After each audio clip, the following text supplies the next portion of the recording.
Aray ko! Ayasin mo nga!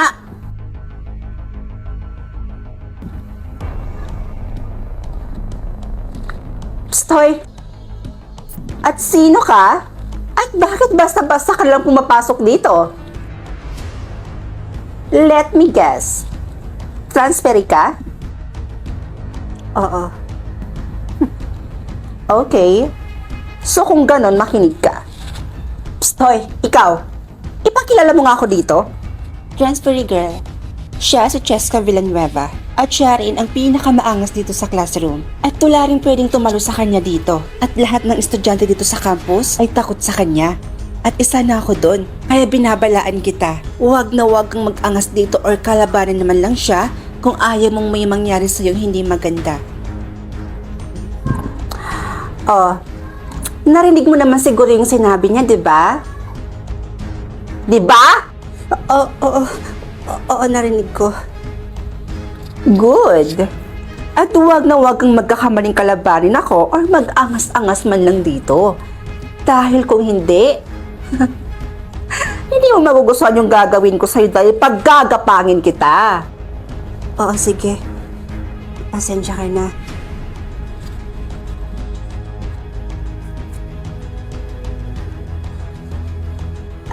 Hi.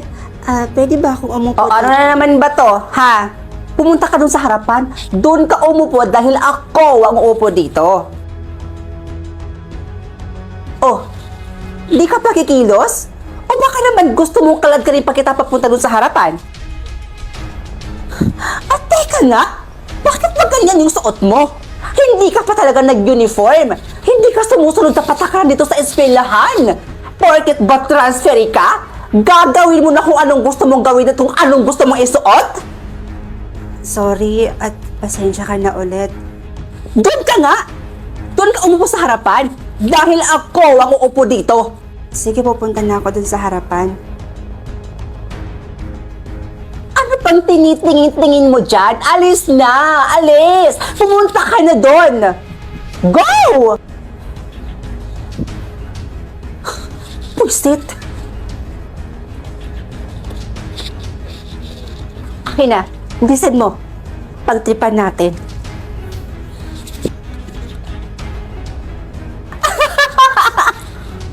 Sino yung nama to? Ay. Huwag naman kayong ganyan. Wala naman akong ginagawa sa inyo eh. Hala!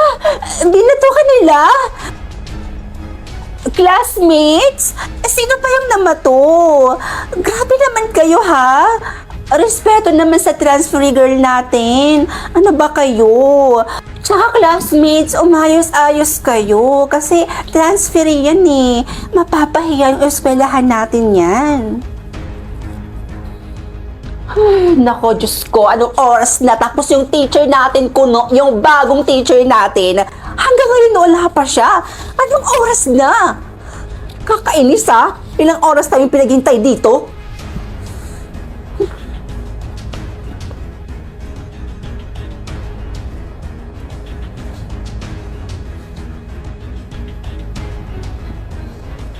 Oh, girl transferee, saan ka pupunta? O ano, magpapapansin ka, magbibida-bida ka. Eh di ba sinabi ko sa'yo na ayaw ko sa taong bida-bida at ang gusto ko, ako lang dapat ang maangas dito. At aba, pumunta ka pa talaga dyan sa harapan. Para ano, ha? Magpasikat? Sisip-sip sa teacher? O ayan na, sinisimula na yung pagpapasikat. Hello classmates. Alam niyo ba kung bakit hindi ako nakasuot ng uniform ng katulad ng sa inyo? Bakit nga ba?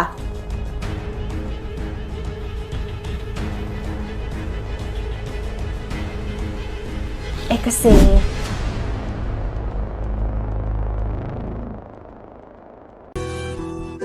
Will you marry me? Te, ate pasensya na pero wala si kuya eh. Nagpabili kasi ako sa kanya ng cellphone.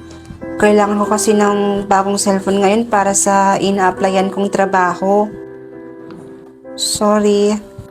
Ah, hindi, okay lang. Okay lang. O siya, sige ate, maliliko muna ako. Sige.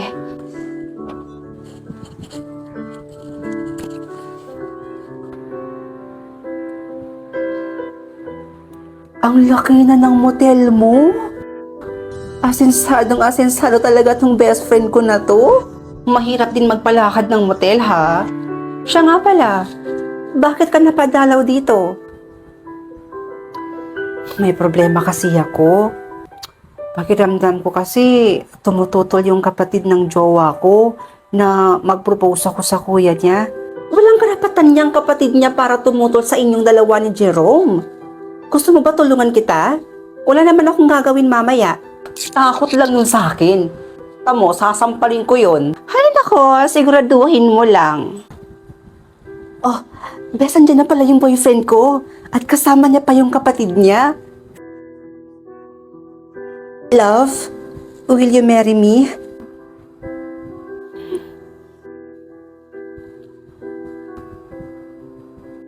Teka, yan yung sinasabi mo na jowa mo at yung kapatid niya? Oo. Bakit?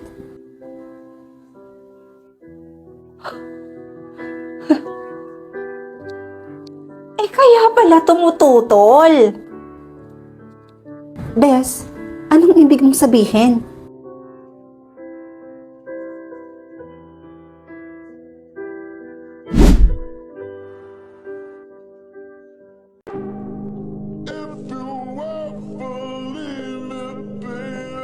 Habang buhay ko bang babantayan itong puntod ko? Sabi mo sa akin, pagsapit ng birthday ko, mapupunta na ako sa langit. Gusto mo na ba talagang mapunta sa langit? Sige, ganito na lang ha. Kung sino yung taong magtatagal sa puntod mo ngayong birthday mo, mapupunta ka na sa langit. Yun lang? Ang dali naman. Siyempre, yung mama ko, yung nanay ko, siya lang naman yung kakampi ko sa buhay eh. Malalaman natin yan maya-maya lamang. O ayan, may paparating na pala.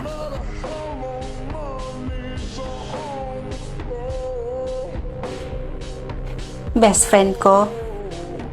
Ayan, eto nga yun. Pangalan na nga niya to. Hey best friend, happy birthday! Pasensya ka na ha, hindi na ako nakadala ng pasalubong. Pasensya ka na rin ha kung hindi na kita nadalaw nung nakaraan. Paano ba naman kasi? Mawawalan na ako ng scholarship. Di mo na kasi ako napapakopya. O siya, alis na ako bes ha. May exam kasi kami ngayon. May final exam kami. Bye! Happy birthday ulit! Ano ba yan? Wala pang 1 minute, umalis na agad. Hayaan mo na. Ayaw mo ba nun? May chance ang maging tama yung sagot mo. O ayan, may paparating na pala ulit.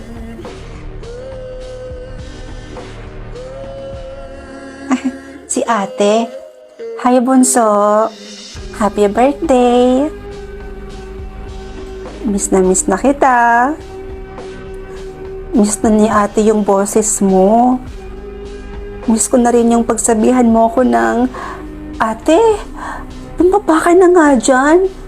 Kakain na tayo, oh. Ate, huwag kang magpapalipas ng gutom kasi magkakasakit ka niyan. Bunso, miss na miss ko na lahat ng yun, eh. Nakakamiss ka sobra.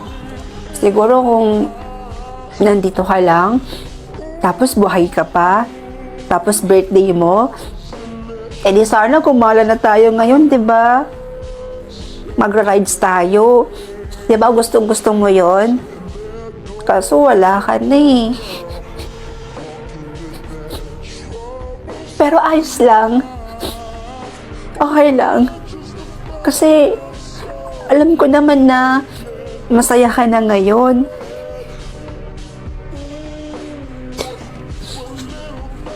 O siya bunso, uwi na ako ha.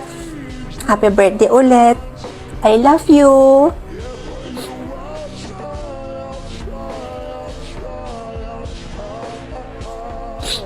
Oh, andyan na yung mama ko.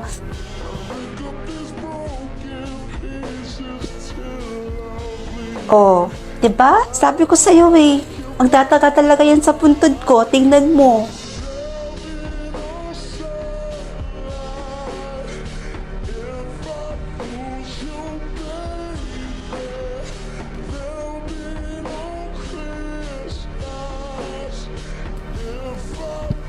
Sa ngayon, yung mama mo ang may pinakamatagal. 1 hour and 32 minutes. O ano? Tara na? Tara, punta na tayo sa langit. Oops, teka lang. Hindi pa tapos ang laban. Dahil may paparating pa. Ha? Eh sino naman? Siya.